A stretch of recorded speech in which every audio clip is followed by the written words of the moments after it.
Hi and welcome to 8th Wonders International Women's Day series in association with Kent FA and My Club Pro. We're currently interviewing 8 incredible women involved in football. We're really fortunate now to be joined by General Manager of Crystal Palace Women's Football Club, Paula Johnson. Paula, thank you so much for coming on and being a part of this series for International Women's Day. First things first, what is your current role in football? Currently, I'm Crystal Palace Women's General Manager. Fantastic, big job. So what is the best thing about your role? I would have to say the best thing about my role is game day, actually. And it's a lot of build up to game day, but actually it's the best day of the week. It's the most nervous I get in the week. It's also the worst day of the week because I get so nervous, but it's the day that I actually get out there. I get to meet so many cool characters, from fans when they were allowed in to the people at the stadium, the players of the opposition. Everybody's there, and it's really amazing to see everyone get behind us, and like all the work you've done during the week just comes together and everybody's really raring to go. And Paula, I've been fortunate enough to have the opportunity to work with you, and I know just how much you do in a single day and the list of responsibilities that you have in your role as General Manager. And I think in a role like that, you probably learn something new every single day. But can you tell us a little bit about a lesson that you've learned from working in football? Probably the biggest thing actually is, like you say, there's something happening every day, and you never know what's going to come your way each day. So the biggest lesson I've learned is always expect the unexpected. So that could be from a work colleague, it could be from a sponsor, it could be from the venue, a player, anybody, you know, and they're always coming up with things to test you, and no 2 days are ever really going to be the same. So you really have to be kind of just open to whatever life throws at you every day and just expect the unexpected. So is the unpredictability of football your biggest challenge? Yeah, I think so, because it could be a player coming to you saying they've locked their keys in their car, or it could be a sponsor coming to you and saying, oh, can I have someone quickly to do a promotion? Or the FA coming on going, oh, well, we need this form by tomorrow. And you're like, oh, my God. So whatever you're doing, something always comes in that has to take priority over what's happening. And you've always got to be alert and just on the ball and just calm, if you can, to work. So Paula, what's the best piece of advice you've been given when it comes to being a woman working in football?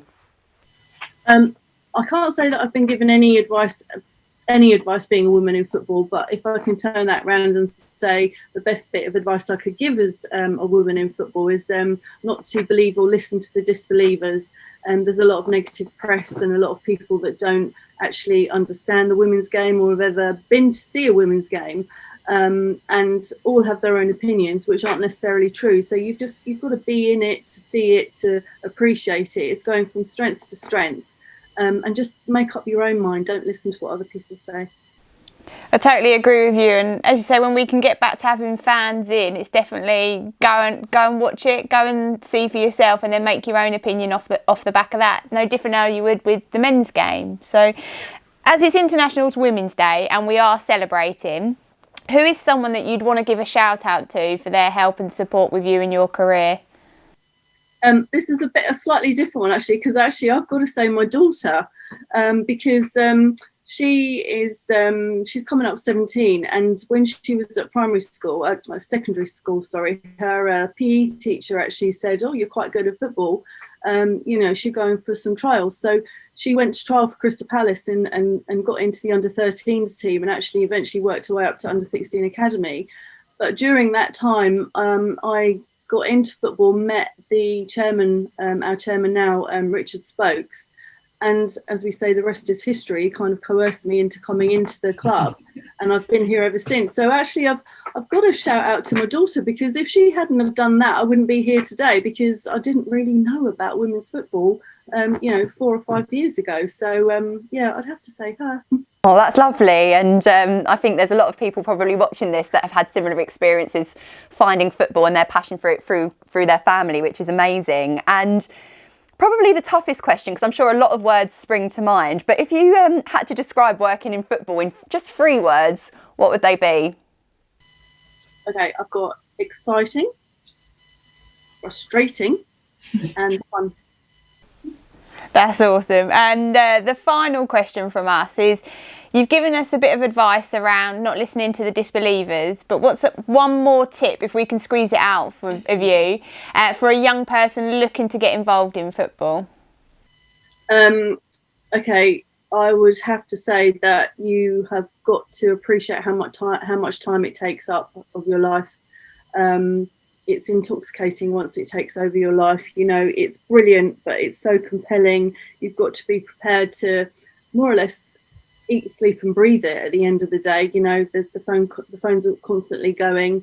It's an all-week job, but you get out of it what you put into it. So the more you put in, the more fun you get out of it. But it is totally intoxicating and completely takes over your life. A really truthful insight there, Paula, into what it takes to be a general manager. And I know all of the work you put in at that football club has had massive benefits, not only for the players, but the staff and the wider community. And we really appreciate you taking the time to be a part of what we're doing at Eighth Wonder, this collaboration around International Women's Day. And we'll have to come and watch Palace when we're able to, when crowds are allowed to return. Absolutely, and you'll be more than welcome anytime. Thank you so much, and take care.